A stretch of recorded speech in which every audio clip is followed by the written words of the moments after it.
well as other interfaith organizations, such as the Parliament of World Religions and the Pluralism Project at the Harvard Divinity School. She was a leading member of the Vevaina organization and served as the chairperson of the Vevaina Journal Publication Committee. She also served as chairperson representing Vevaina to create a Zoroastrian World Organization. She was well known for building bridges between associations from North America and abroad, and creating dialogues that would open doors for individuals to be heard. She worked tirelessly on the issue of establishing a Zoroastrian world body. It was her vision to see a truly representative world body for the Zoroastrian community. Today, but I don't want to talk and focus too much on her accomplishments, for they were innumerable. But what I want to focus on is something far more profound, something deeper, something more ineffable, that is hard to capture in words. I want to focus on her essence. My mother's essence was, as her name suggests, radiant illumination. It's like her presence brought light into any space, no matter how dull or dark it was. This is just the way she was. While cancer had taken her physically, she stayed full of light. You see, she didn't see what was happening to her as negative. Not once did she ever ask, why me? She was one of those souls who took what was given to her in stride as part of her journey. No grimace, no victimhood, no complaints. This was her superpower. To see the jewels in all the muck and mud of life. She picked up stones, but in her hands they turned to treasures. These treasures live in all that she loved and embodied here in this lecture series and conversations that we have dedicated to her beautiful essence. As I was packing up my childhood home these past few months, I was flooded by the memories of all the gatherings of people who came and sat at our dining table.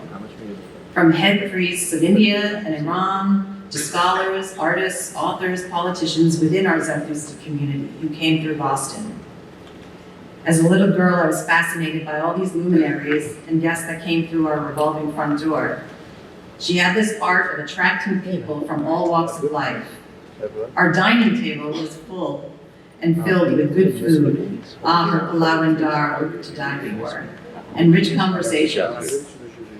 My mother was truly the queen of the dining table conversation.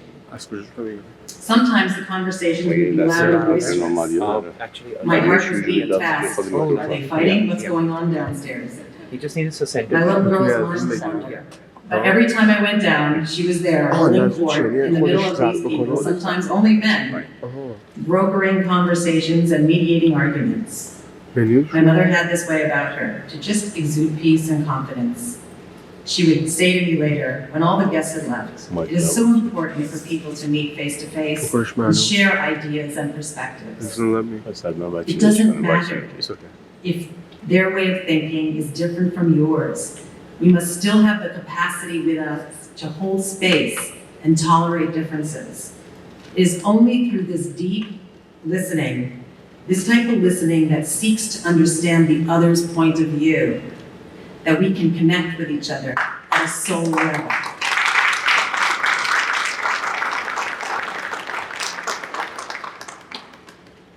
Her words have stayed with me until this day. This is the inspiration behind these conversations. She's taught me that diversity of thought and perspective are the key ingredients of a rich and abundant life. She was one of those humans who wasn't scared of the differences between us, and in fact saw this as the glue of our common humanity. Our common glue, she used to say, is our diversity. We need to treasure it and honor it. This is how we will learn to live in an interconnected and joyful way with each other. So, as you lean into these conversations you will hear around you this weekend, I ask you to look within yourself and examine, am I able to hold space for the other in their way of being and living? Am I able to honor our differences? And most importantly, am I able to understand that no matter how we look on the outside or differently we are each conditioned to believe, At the end of the day, we are just the same, all of us wanting a hearty conversation and some good pulau and dar. So now I would like to introduce our moderator for today's session, Dr. Nerina Rustomji. Dr. Rustomji is an associate professor of history and chairs the history department at St. John's University, right here in our backyard of Queens, New York, where she teaches undergraduate and graduate courses in the Middle East and Islamic societies. She's the author of The Garden and the Fire, Heaven and Hell in Islamic Culture, and recently published The Beauty and the Houri, Heavenly Virgins, Feminine Ideals. Nerina is deeply committed to the discipline of history and higher education in the United States, and she supports all forms of historical thinking, from academic research to public history making. Please join me now in welcoming Dr. Nerina Rustomji.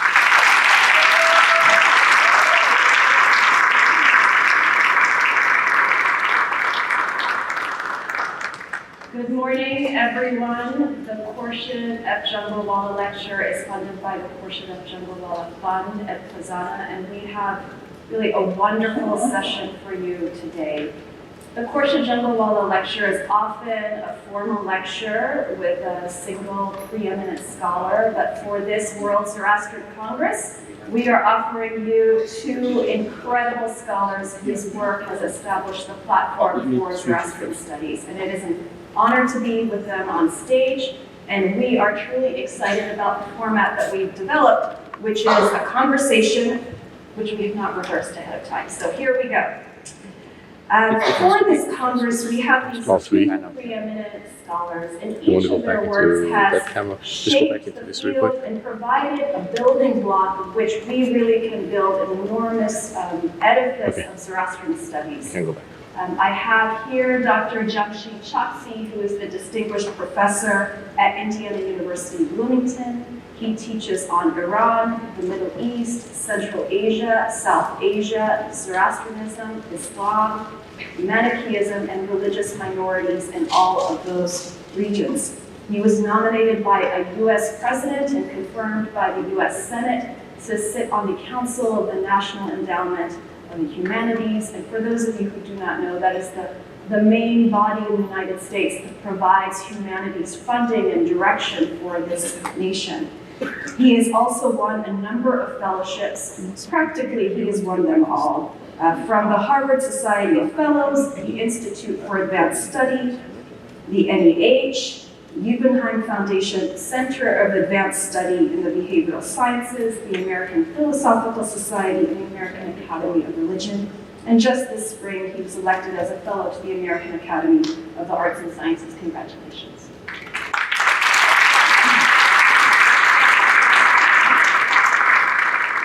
That's just the list. Let me tell you a little bit about his work.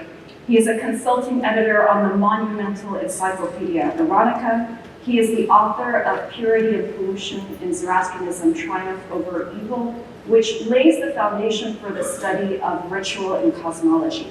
He has also written Conflict and Cooperation, Zoroastrian Subalterns and Muslim Belief in Medieval Iran, which is still the most compelling account in my mind of how Sasanian Iran transformed into an Abbasid Iran. And finally, he has also written Evil, Good, and Gender, Facets of the Feminine in Zoroastrian Religion, which reminds us that the Zoroastrian past also has a gender history to it. I'm not going to mention all of his articles, I'm just going to focus on the three books. All three which are on my bookshelf. We also have with us great honor to have Dr. Yuhan Sohrab-Dinshaw Vevaina, who is the Bahari Associate Professor of Sasanian Studies and a Fellow of Wolfson College at Oxford University.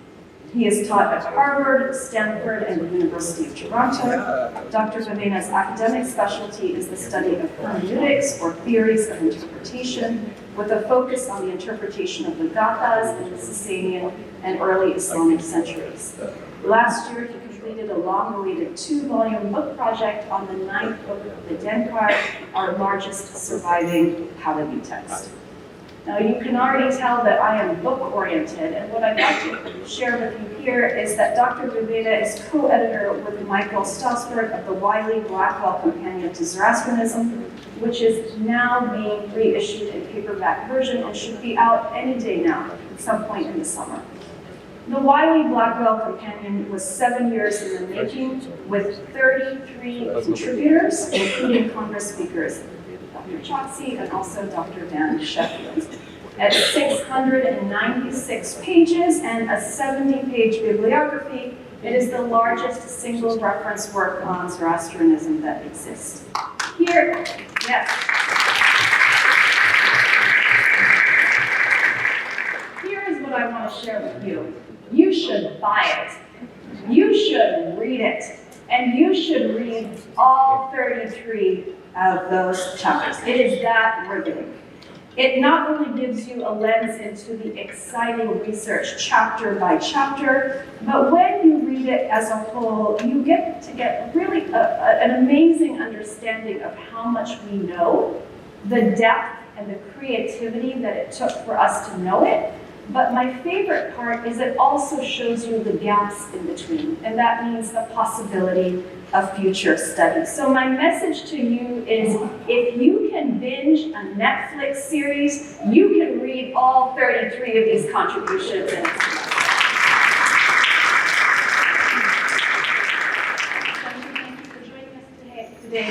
Thank you for joining us today. And where I'd like to start off in our conversation, because I'm a professor and I have to profess a little bit too, is here on stage, we are in New York City. We're in the United States of America. And we're in a nation whose people were long fascinated by the Persian Empire. Now, for the audience, I just want to step back for a moment and tell you something about higher education.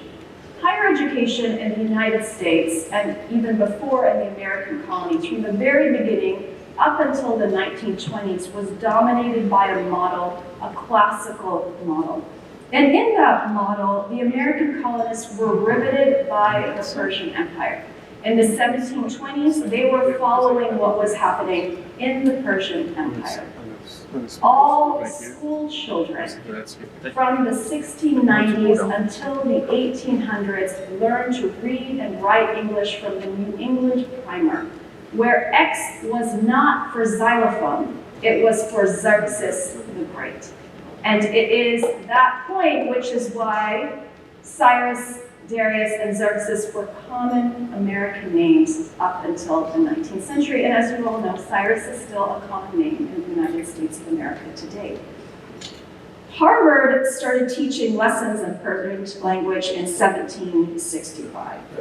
Today, as we walk through New York City, and you may be doing this after the Congress sessions, you can go to the main post office. And many of you know this, the inscription of Herodotus about the Persians on the main post office at 33rd Street, neither rain nor snow nor heat.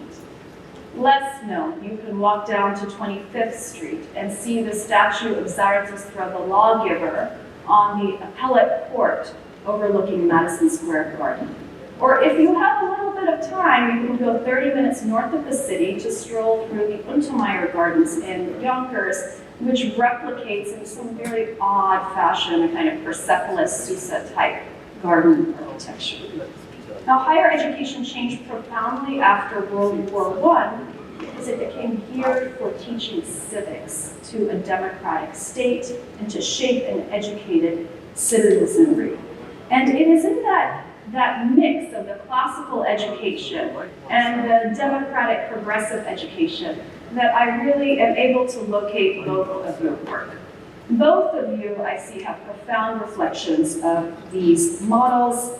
And in that model, the easiest way to locate the classical education is the immense amount of language training. So here on the stage for both of these scholars are in the 20 plus research language range. Just this morning I was thinking, oh, if I had moved early enough, we could have probably had on the children and tween track a table. How many languages do Jamsheed and Yuhan know?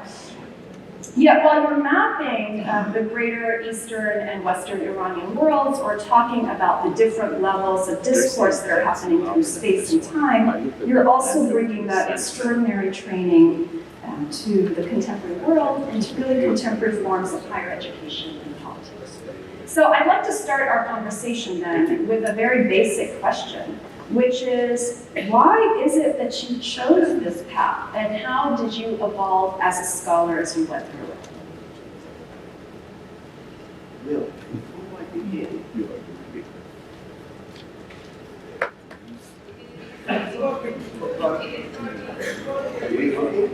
okay, there we go. Just a matter of angle.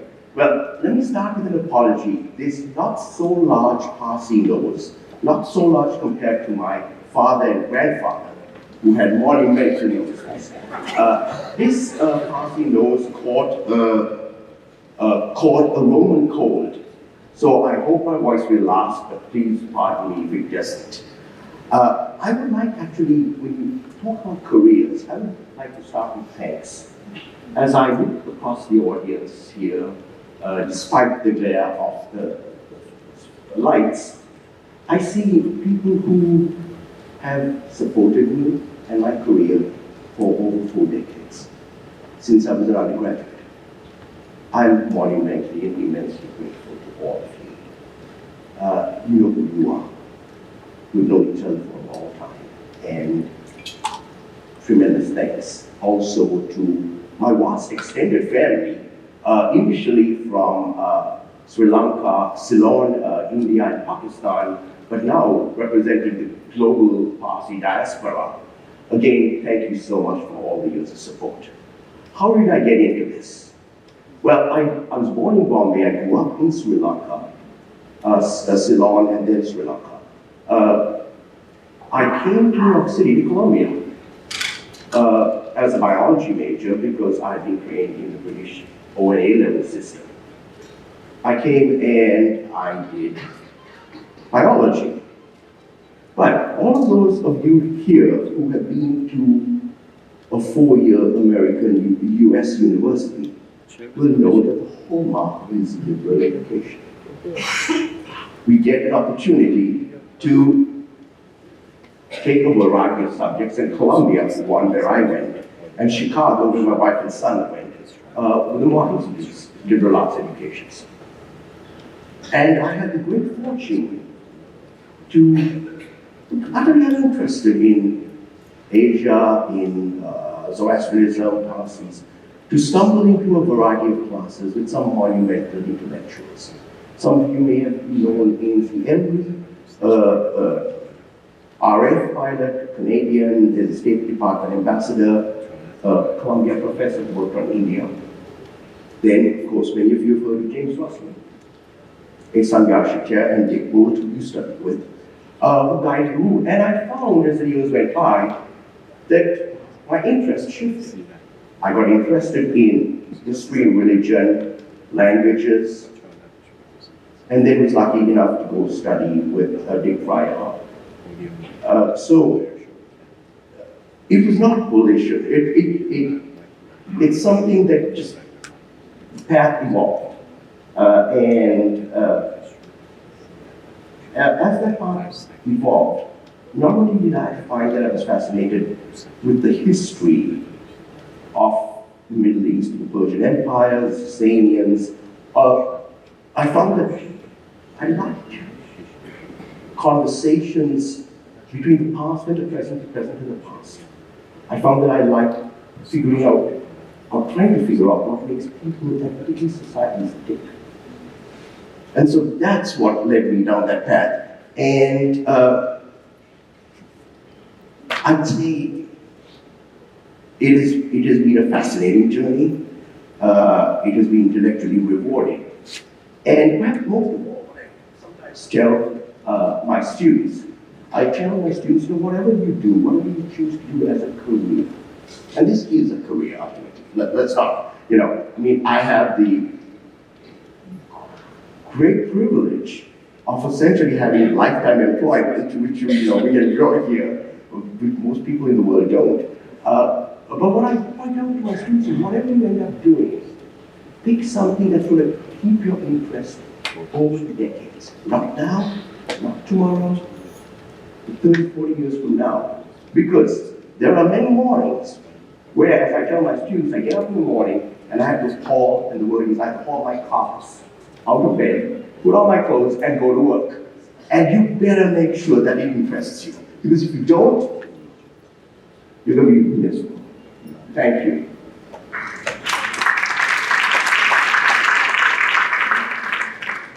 Thank you all. So there are some parallels between our stories. So I was also born in Bombay, lived there till I was 12, and I grew up in a very sort of secular family, but a family that had a lot of respect for religion. And my grandmother was, always told us the stories about ancient Iran. She had studied Persian in university, and it meant something to me. And I always used to enjoy going to the fire temples, and there's just something incredible about being there, and experiencing a place that is just so special and different than anything else you can get anywhere in the world. And then we moved to the US. We moved to Massachusetts, where the Jungalwalas were very, very welcoming, and all our family remember this very clearly. And I lived in a very small Mayflower town, very white. No one had ever heard of Zoroastrianism. A girl even once said, Zoroastrianism, that's not a world religion, that's not a real religion. Hurt my feelings, I have to admit. But, and I went on with my life, and when I was in high school, my mom dragged us to an event, to one of these events at Harvard, where there were some speakers, and it was James Russell and Dr. Sherbo. And I was just so incredibly struck by how much they knew. And to be honest, I was also incredibly struck by how unimpressed I was with what the Parsi scholars were saying, and the Iranian scholars. It just struck me. I was young, I didn't think much about it. Went on with my life. I went to university. I studied international relations and Chinese studies because I just wanted to get out into the world away from where I had grown up. So but as I was going through university, there was something about it. Friends would ask me, oh, you're Zoroastrian, you're Parsi, what do you believe? So I did what every kid always does. I said, good thoughts, good words, good deeds. And a very clever friend of mine, who I'm still super good friends with, said, hey, all religions believe that. Your credo, it's nice. What else is there? And I didn't know what to say, because I just didn't know much more. I could explain it as a lived concept, but I couldn't intellectualize it. It's a very North American thing in a way. So I got interested and I started looking for books to read, and little by little, I came across a couple of things and I got interested. And then right before going to China, I would sort of go to books, history books, I'd flip to the back, and I would find, Zoroastrianism and sort of look under there and see. And I came across a book about a week before I left. I think it's Columbia History of the World or something like that. And it had Zoroastrianism in China. It just blew my mind. I went to China, and already my mind was doing something that I didn't quite, and my emotions were doing something I didn't realize. And I became very good friends with a graduate student at the University of Chicago who was also studying Chinese with me. And I kept telling him, I said, there's no one working on this. People need to work on this. This is important. And he just looked at me with a little smile and he said, yeah, you have to work on it. And it was a bomb going off in my head. It was at that moment that I just realized that you can't do all the talk but not follow it up. And that's what I did.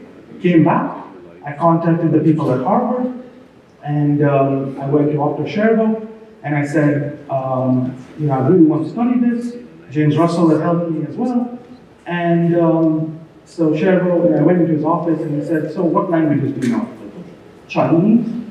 And I was quite proud of myself because that's rare. And then I see a bookshelf of all his sort of classical Chinese things. I was like, oh, the worst. And he said, so what do you know? And I said, I don't know anything. I really don't know anything. But if you take me, I'll learn. And for what crazy reason, he did. And, I think there was some Henry Higgins involved for him. And, here I am. But in doing it, as I started working on it, and that's just how I got into the field, but as I was working on it, one of the things that really has struck me is how hungry people are in the community for good information. And it's just incredible. It doesn't matter whether they're conservative or they're progressive, whether they're a layperson, whether they're a priest, North American, Indian, Iranian, everyone is hungry for information.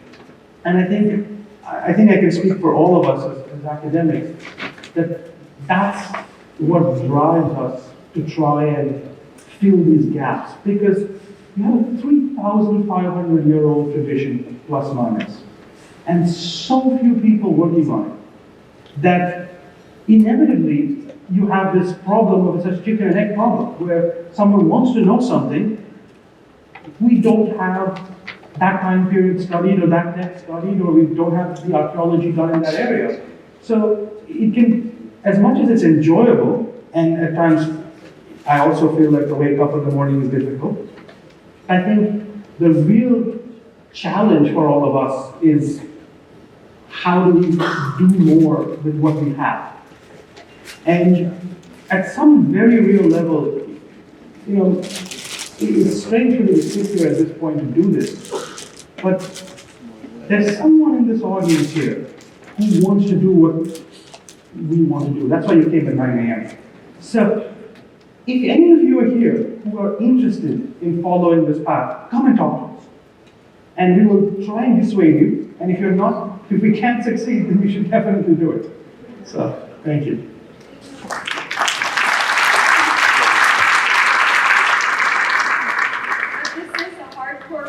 Session. We're coming after you. We want to know what your questions are, and we want to help you answer them. Not to answer them just in terms of what the answer is, but how do you make the intellectual exploration of understanding them. But I'd like to follow up with this question about how you stepped into your own areas and your own specialties. Both of you gave us a wonderful sense of serendipity, of the spark, that it was not predetermined, it was not something that you set out to do, it was something that compelled you, that you were passionate about, and that evolved over time. And yet your work, even though you work in sometimes in similar ways, but sometimes in very different methods. And I would like to just hear a little bit more about, you know, not just why you chose this path, but why you chose the particular way that you did it. So what is hermeneutics? Tell us what it is and why is it valuable? So, hermeneutics is a fancy word for the understanding of understanding. Or put differently, it's the philosophies of interpretation. And for me, it comes from an old-standing and a long-standing frustration. When I started reading about Zoroastrianism and having lived Zoroastrianism, Parsi life, people disagree about everything. That's what makes us very, very special. And I think that's great. There's no problem with disagreement, just as long as it's done in a civil way. But when I started working on this material, I realized something early on. I was very interested in the Gathas. And because obviously, you want to know where the thing starts. It's very logical. And as I started looking at the Gatha translations, they were so wildly different. And in some cases, if you just stripped out the text and you gave them side by side to students, they wouldn't even tell that they were reading the same original text, even though the actual forms are not that different. Like that is the base text is quite similar. So that bothered me. And as I started working with Cherbo and other people and read all the important people, it quickly became obvious to me that there was something really problematic happening. And I couldn't put my finger on it. But down the line, it finally hit me. It's not a textual problem per se, and it's not a problem of survivorship bias or loss of material. It's fundamentally a hermeneutical problem. That is, how do we choose to interpret the material that we have? What methods and approaches do we take?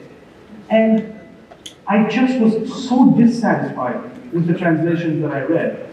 Not that they were bad, but they were all stiff. They didn't have life to them. And when the ones had life to them, I knew for sure that they weren't real, because they were just so far away from the original text. And I noticed something, that people just kept producing more of them, whether they were Parsi scholars or whether they were Iranian scholars or Western scholars. And it just got me thinking, what did the Zoroastrian tradition itself have to say about its own history and identity and meaning? And meaning is what I'm interested in. So I was saying this to Sherbo and such, and I started my dissertation project actually on rituals. I was super interested in rituals. So a comparative project between Vedic and Avestan rituals, especially on the Vispare. And quickly he said, listen, this project is good, but it's too big for a dissertation. You need something that's actually going to get finished, otherwise you'll be here forever. And he wanted me to go. And he said, listen, in Denkard 9, you have all these Pahlavi interpretations of the Gathas. You're interested in what the Zoroastrian tradition says about itself, take a look. And I said, Pahlavi, well, it's so much later, and, I wanted to work in Avestan. He said, no, it is Avestan. It's just in Pahlavi. So anyway, I argued and kept arguing. Finally said, listen, just go and read it. Then make up your own mind. And when I looked at it, and I went to West's translation of the sacred books of the East, which I think is funny, I noticed that there were 3 parallel commentaries on the Gathas, all of which are radically different from each other. And that's when it clicked for me. They had the same hermeneutical problems and issues. They had fundamentally divergent interpretations. And that was extremely liberating for me, because I realized that we had a very impoverished definition of what makes the Zoroastrian tradition. The Zoroastrian tradition was much more diverse then, just as it is now. So that for me was the key. And essentially, all I've ever done since is to try and excavate the philosophical and intellectual, and if I can even call it affective responses that come from understanding this material. And in a very real sense, what this does is it allows us to see how our predecessors, priestly predecessors, no doubt, because we don't have material from non-priestly traditions, right, in that period, give us an incredible window into the wonderful dynamism of how this tradition was an ever-changing, evolving concept and lived experience.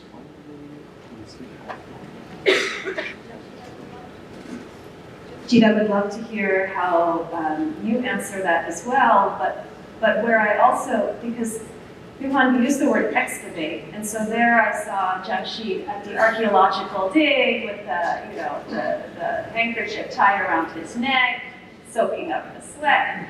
And I'm interested in hearing how, the many methods you've taken, but it would, I think, also be very helpful for the audience to fold into the second big question that we haven't really addressed directly. We're using the term Zoroastrian Studies, but what in the world are Zoroastrian Studies? Thank you.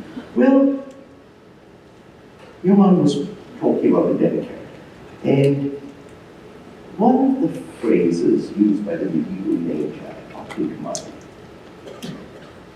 It translates as, humanity is the mission. The Magi borrowed it from the Greeks.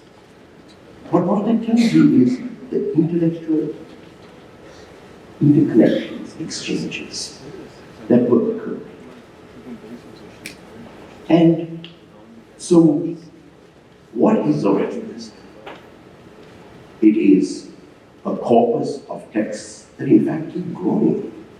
We find more manuscripts, we're finding more inscriptions, we're finding secular documents that shed light on religious matters. We are finding contractual documents, marriage contracts, such things. So the corpus of the written past is growing. The corpus of the archaeological past is growing as well. And when we say that, we talk about Western scholars, Parsi scholars, I must say that, we look back at the period of the Shah of Iran as sort of a golden age for Iranian studies. It was, I would say, if you were based in the West, in terms of having access to Iran. That has gradually closed off increasingly. Even I no longer go to Iran for research, even if invited for conferences. But the Iranian scholars, and not just Zoroastrian scholars, but Iranian Muslim scholars are doing a phenomenal job in terms of archaeological work, new fire temples, fire altars, inscriptions, also looking at more contemporary Yazd, for example, in the mercantile communities in Yazd in early modern times. So what we're seeing is that there is a global interest that is growing. So, and what I've been trying to find, referring to many of these different, shall we say, disciplines, in Zoroastrian Studies is all that. It is a community in its past and present. It is also the impact of that community in the past and the present, the interactions of that community, of those people, the current people and the past, with a range of societies. You mentioned the United States. I mean, let's keep in mind that Jefferson read the Cyropedia to guide him on politics. Perhaps we should reintroduce that into the contemporary American scene. Jenny Rose wrote a wonderful book on contacts between pre-revolutionary and early revolutionary New England mercantile communities and the communities in the Indian subcontinent. The Silk Road ran right through Iran, connecting Japan and China, all right across the then known world. And so what is Zoroastrianism? It is all those facets, the intellectual contributions. I think you and I had a conversation recently by email about the whole issue of good, evil, how that shapes dynamics, and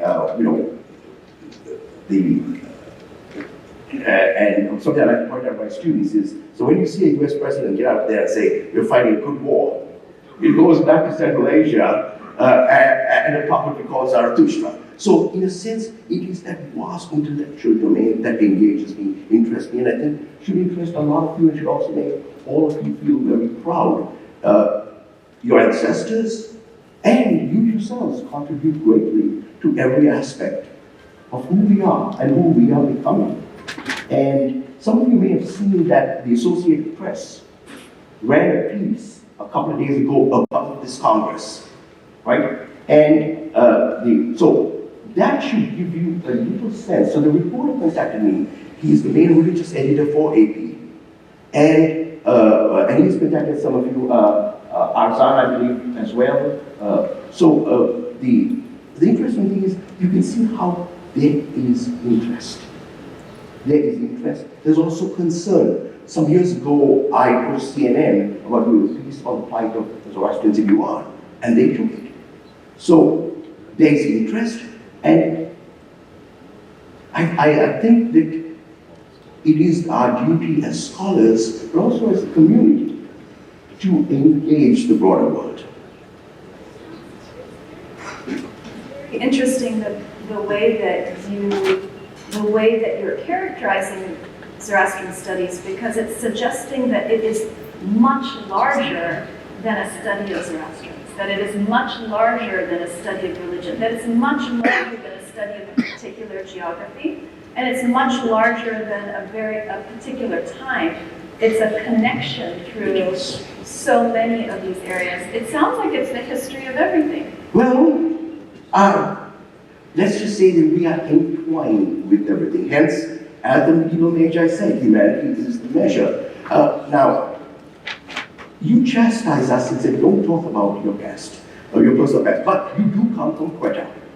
And I have a wonderful extended family that also comes from Quetta, and I did archaeological work through the help of my extended family on the Afpak border all the way until the summer of 2001, when it just became too hot. We realized to continue. But here's when we're talking about connections, what we quickly realized is that 1 day's walk. You had sites, Achaemenid, then the Hellenistic site moved maybe maybe half a mile or so down the road. Then the Hellenistic Parthian, then you had the Sasanian early Islamic site, again shifted. But every single mountain pass, every single path showed those connections. Archaeologically, we could tell. And before the Persians were there was what he calls now the Bactrian Bronze Age, that he tagged with the connected to Zarathustra. That's present there too. So, back to the area of Baluchistan, as one of these transit zones between Central Asia, between the Yuan Empire, between the Indian subcontinent. And again, these people were passing through. And while you don't have texts, at least from the pre-Islamic period, from the Islamic period we have inscriptions of early missionaries not coming in. But pre-Islamic period, the archaeology, the pottery, the seals, etc., tell us how vast. If Zoroastrian Studies is that vast, and it has so much potential, Yuhan, can you move us to this third question, which is, how do we understand it today? What is new in Zoroastrian Studies today that we may not have seen in the past? Yeah, it's a great question. It's a tricky one because, as Jamsheed said, it really depends on which part of the Zoroastrian historical experience we're talking about. So, for example, when I grew up as a kid, my grand and such would always tell me that, when Muslims came to the, and toppled the Sasanians, it was convert, leave or die. And yes, there are texts that have that, but in practice, that's not exactly how it's laid out. It's a much more complex history. And so, for example, now, as Jamsheed mentioned, we have these new economic documents that show up within the first 100 years or so of the Islamic conquests, let's say, or the Arab conquests of the Sasanian Empire. And they're just so fascinating because in strange ways they parallel the same things that we have in the documents from early Islamic Egypt. So we see it just changes the way that we understand these processes. The same has sort of happened in the study of, let's say, the textual material. We know so much more about the history of the Western manuscripts from the work done by Al-Mukhitsa, Alberto Cantera, Sherbo, Jean Calens, Helmut Humboldt. It just revolutionized the things that we know about the material. One of the frustrating things that I find is that in some ways, except for the very well-read among you, many Zoroastrians, living Zoroastrians, Parsis, Iranians, are sort of stuck still reading the old stuff. And essentially, it sounds like late 19th, early 20th century knowledge about Zoroastrianism, which is just so much more diverse now. And I think that's a bit of a missed opportunity, because when people do come across the new material, and students have told me this, they said, oh, I read some sections of the Blackwell, they blew my mind. I found it very disconcerting. Well, that's good. That means that you're being challenged with, that is the diversity of the past is challenging our present experiences. And there's so much more that can be done. For example, one of the big dark ages, so to speak, is from basically the period when we have the Persian riwayats to essentially the proper colonial period. There's so much more that can be done there that we don't know. So a few years ago, before pandemic, I was approached by a big press to write a huge history of one-volume history of Zoroastrianism. And I declined because, quite frankly, you've got hundreds of years in the middle where we just don't have enough material. Precisely, not because the material isn't there, but because we haven't had the manpower, human power, let's say, to study it. And I think that's one of the things that I find exceedingly frustrating, because we have wonderful resources available, human resources. We have an incredible array of knowledge that exists with our priests. And yet, it's not as well tapped from the perspective of scholarship to be able to extract what is there and have a mutual dialogue. We can learn so much from each other in that sense. So that's one example, but there are many other periods. And then I've said this to so many people in this audience. You have this North American experience. You still have most of the founding sort of fathers and mothers of the North American associations around. People need to, like well-trained, properly trained ethnographers, sociologists, anthropologists, need to sit with you in this room and really, really get your experiences. Every time I talk to you, I'm just blown away by how much you know. And those are missed opportunities if they're not taken when they need to be taken for obvious demographic reasons. So I think there's many things that can be done. I don't know if I quite answered your question, but No, I think you did, and in doing so, you've really articulated, I think, what Jamsheed has been saying all along, which is the sites are there. There are more texts there than we are focusing on. The students are there.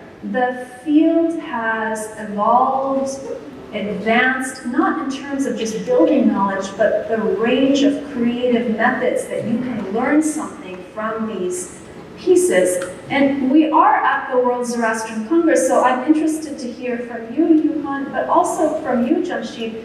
You know, what is it that you're asking people at the Congress to consider? Not just about the field, but how to value higher education. And what's going right? What is something that is really exemplary right now, and what's some areas that we could follow up on that development? If there are so many resources, then what does it take to really build a field so that it is recognized? And once it is recognized and your work is part of that building of the platform, you'll see this kind of incredible growth in knowledge.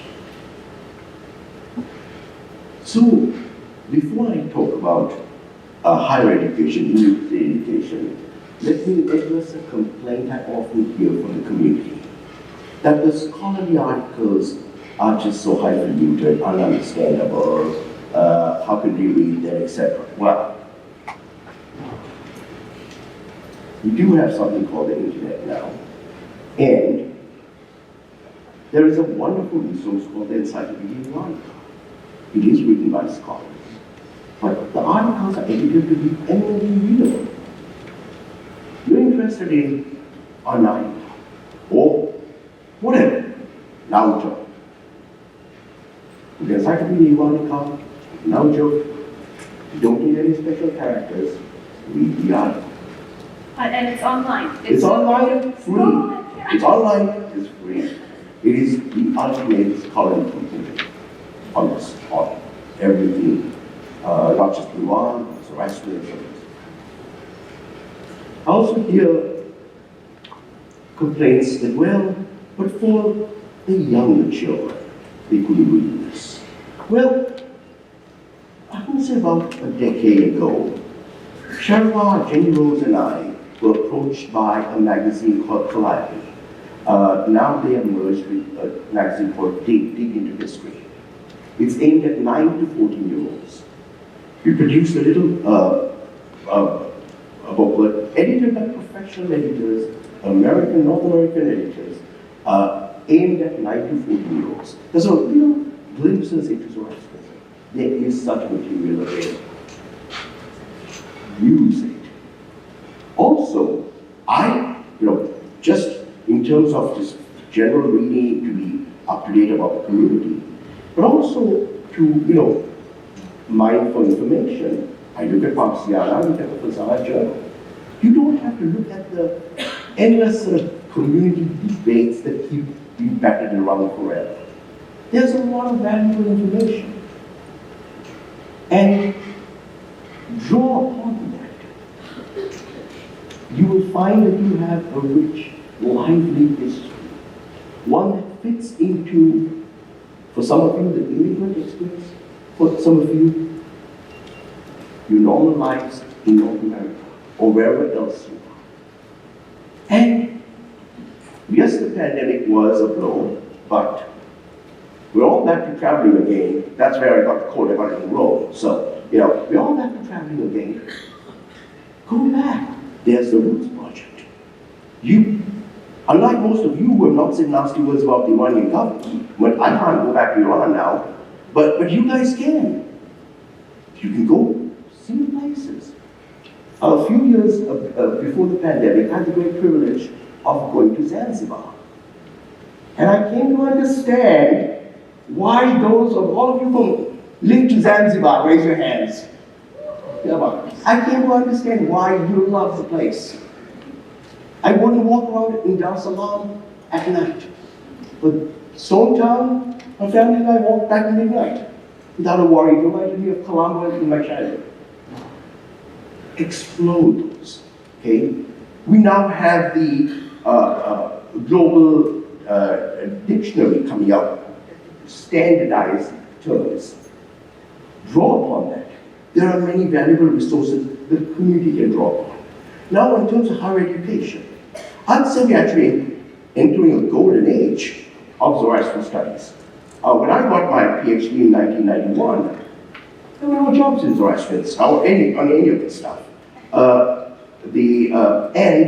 the places that were doing Zoroastrianism at that time, Pennsylvania, Columbia, Yale, and Harvard, come essentially closed down. Well, it's continued, but in some, yeah, they were getting close, okay. But, so I applied for postdocs. I applied for 5. The first call that came in the air, I was like, I got all 5 eventually, and I had to choose. I went out to Stanford, and then you came along shortly afterwards. But again, Stanford was a place that didn't have Zoroastrian studies. But thanks to community, I wasn't linked to the community endeavor, but you were, thanks to the community endeavor, to happen. And now we have the chair in Toronto. He's actually the chair.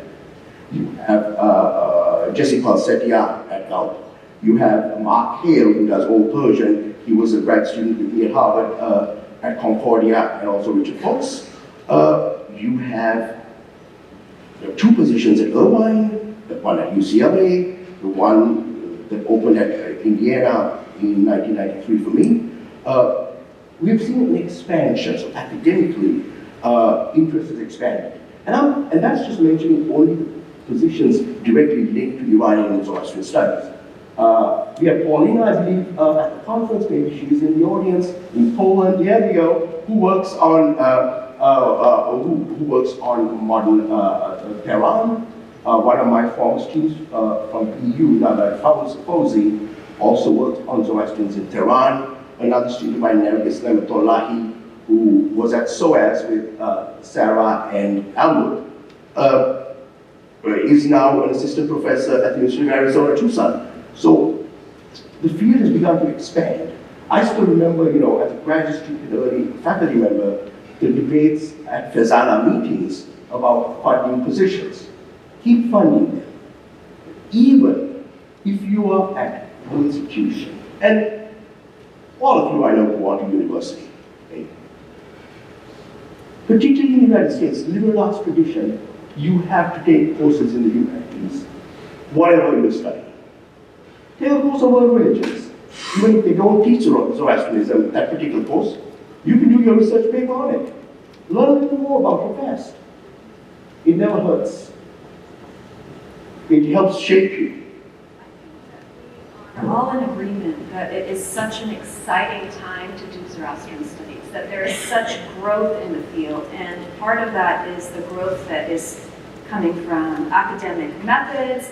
Part of that is the community investment in higher education, which will only give back.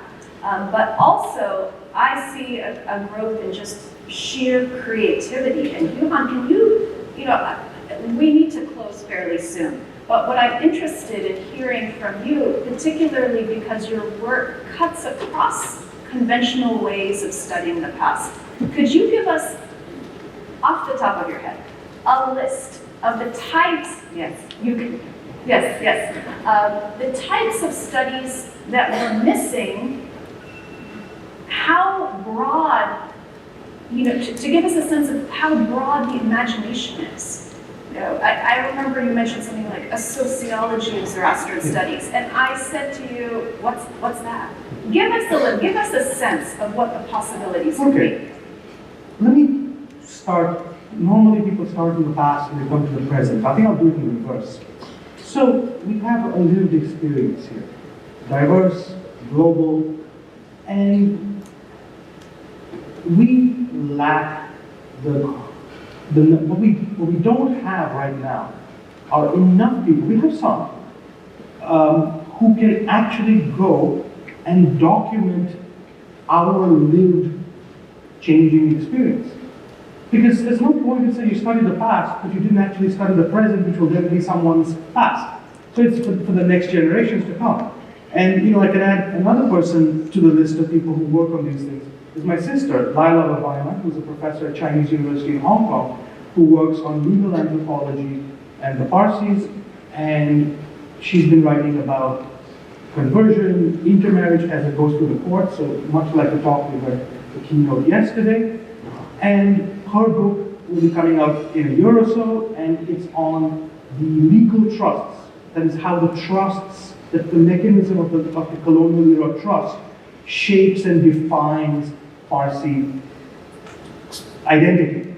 Now, it's such a fundamental part of the actual experience that Zoroastrians have lived in everywhere, whether it's in North America or Iran or here. But it was just not part of people's radar. That is the legal anthropological side of the identity questions. So people kept arguing, or they continue to argue about what does Zoroastrianism say about X, as opposed to what have Zoroastrians done in that particular instantiation, that particular moment, in that particular place.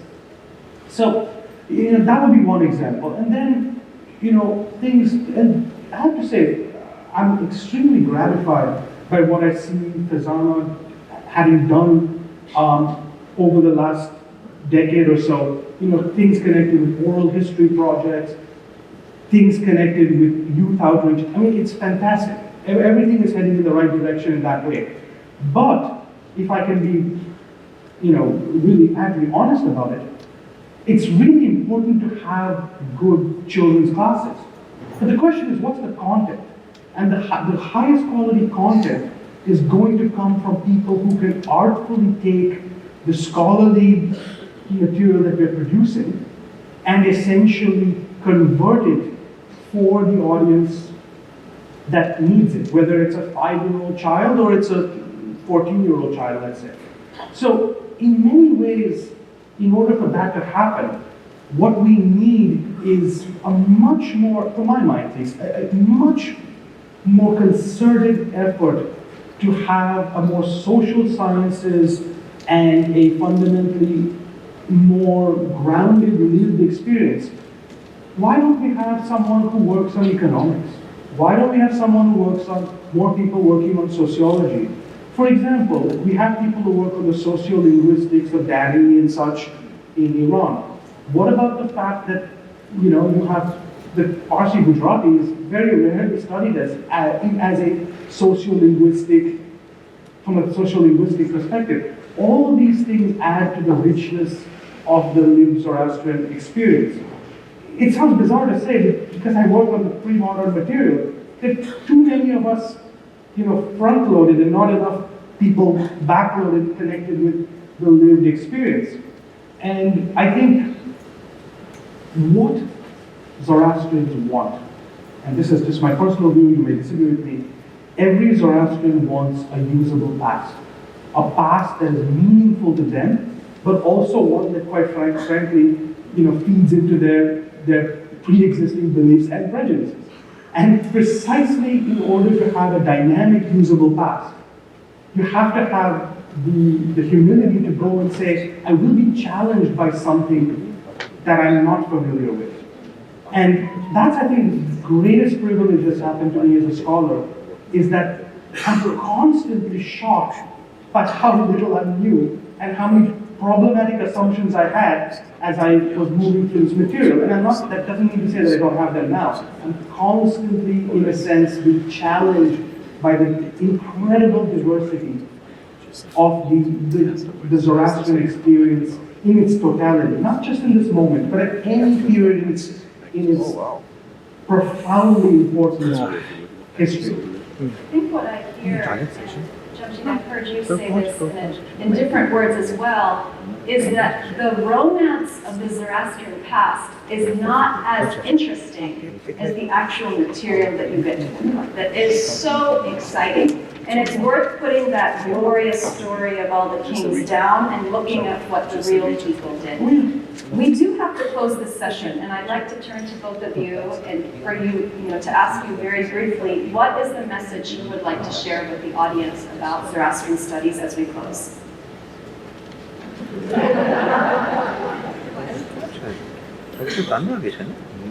Engage with it. It is your past, it is your present, it is your future. Enjoy it, cherish it, learn about it. It is a strand in your life. It connects you with others. No, not right. That's happening. That's after. Understand that it is different, but everyone's different. And every community is different.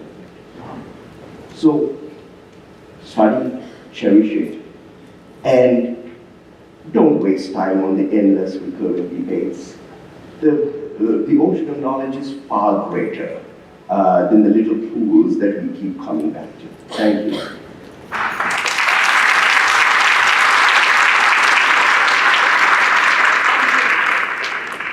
I would say,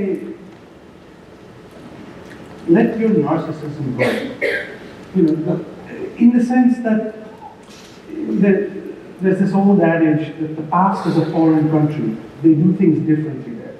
And that's okay. I've had students come up to me, Zoroastrian Parsi students, and said, "Oh, you taught me this material about the ancient past and it made me feel really uncomfortable."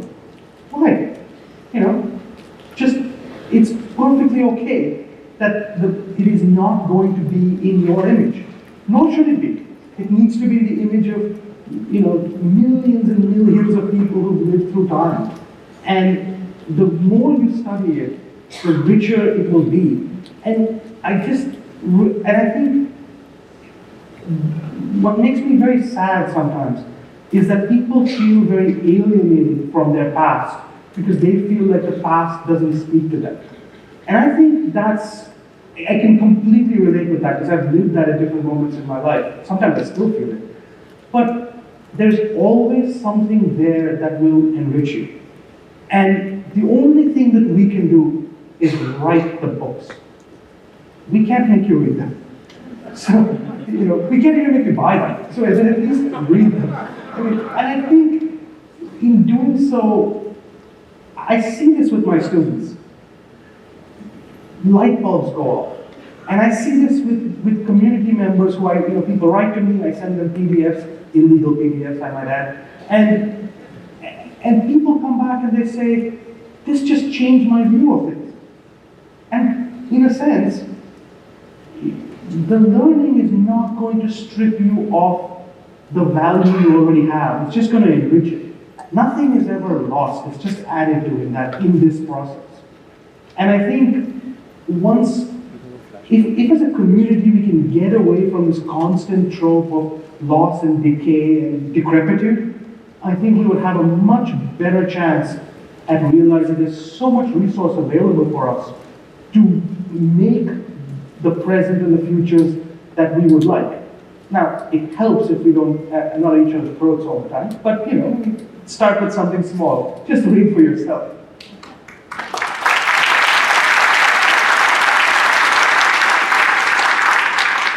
Yeah, if I could just pick up on what Yuhan was saying, this theme of decay. Nonsense. Look at the United States and Canada. The last 30 years. How many fire temples have been added? How many communities have grown? How many associations have been formed?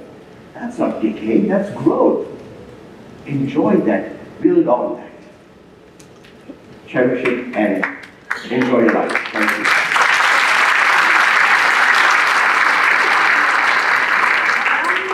The closing word. Part of that growth, part of that cherishing is asking different questions. Questions about women, questions about children, questions about labor. There was a great session yesterday about children coming from men and women who are not Zoroastrian. Immediately I thought, do we know enough about the forced labor regimes? Who exactly were these women who were producing these children?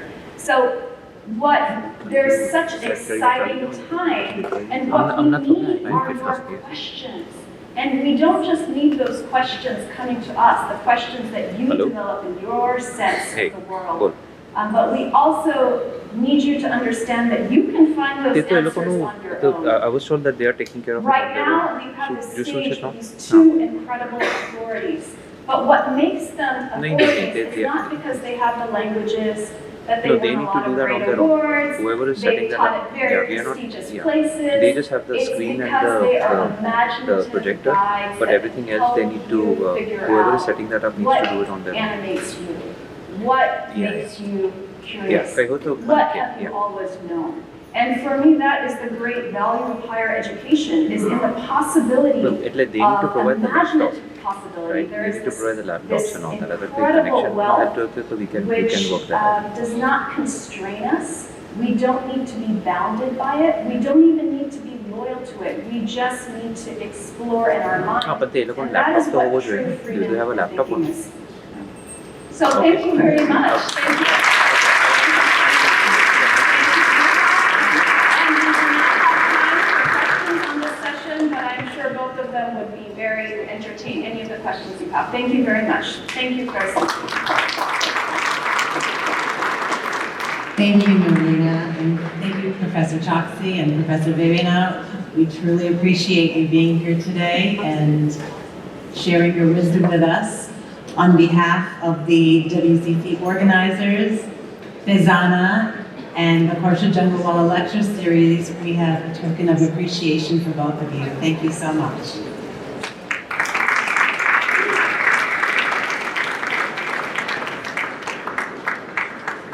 So they're not doing Q&A? I don't know. Are they not? Maybe not.